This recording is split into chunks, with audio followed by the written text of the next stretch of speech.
Hello साथीहरू, आज म निकै गाह्रो काम गर्न गइरहेको छु। के तपाईँहरू थाहा छ? थाहा त छैन, मैले भनेको छैन। आज म मेरो सोसियल मिडियाहरू उडाइदिन लागेको छु। उडाइदिन भनेको 30 दिनको लागि बन्द, सोसियल मिडियाबाट बाहिर। र 30 दिनको जर्नी कस्तो हुँदो रहेछ तपाईँहरू त्यो सेयर गर्दैछु। र सोसियल मिडिया नगर्नुभन्दा बिहानको 6 बजे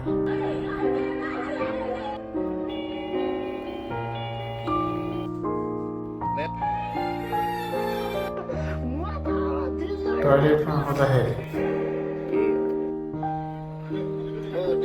हात धुन जाँदाखेरि,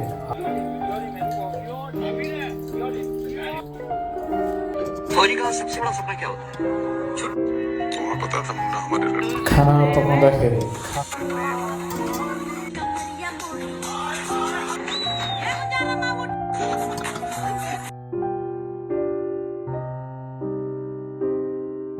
दिनमा कति घन्टा चलाउँछु भन्दा त हेर्नु होला ल, 4 घन्टा 47 मिनट, 1 घन्टा, 3 घन्टा, 2 घन्टा। यो त दैनिकी भयो।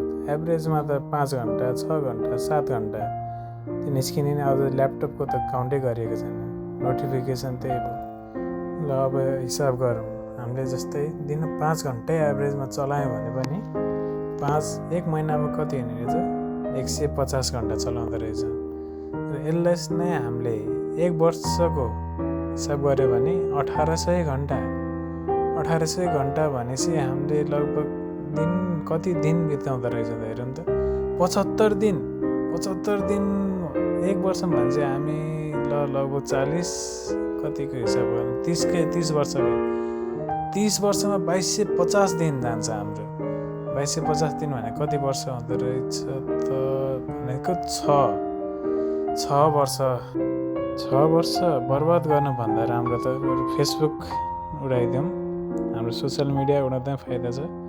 त्यसैले फेसबुक हाम्रो लभ स्वाहा, इन्स्टाग्रामको पालो यसलाई नि ल स्वाहा। अब केही सोसियल मिडिया त छैन, अरू त यस्तै छ। बनाउन नसके बडीको एप छ, सेवा यो मैले पहिलो सोसियल मिडिया पार गरेँ। अब हेरौँ 30 दिन कसरी बित्छ। म हरेक दिनको सकेसम्म अपडेट दिन चाहन्छु। अब सकिन्छ कि नै हेरौँ। हरेक दिनको जानकारीको लागि तपाईँहरूले यो च्यानललाई लाइक, सब्सक्राइब, घन्टी बजाउने सबै काम गर्न सक्नुहुन्छ। ल बाई।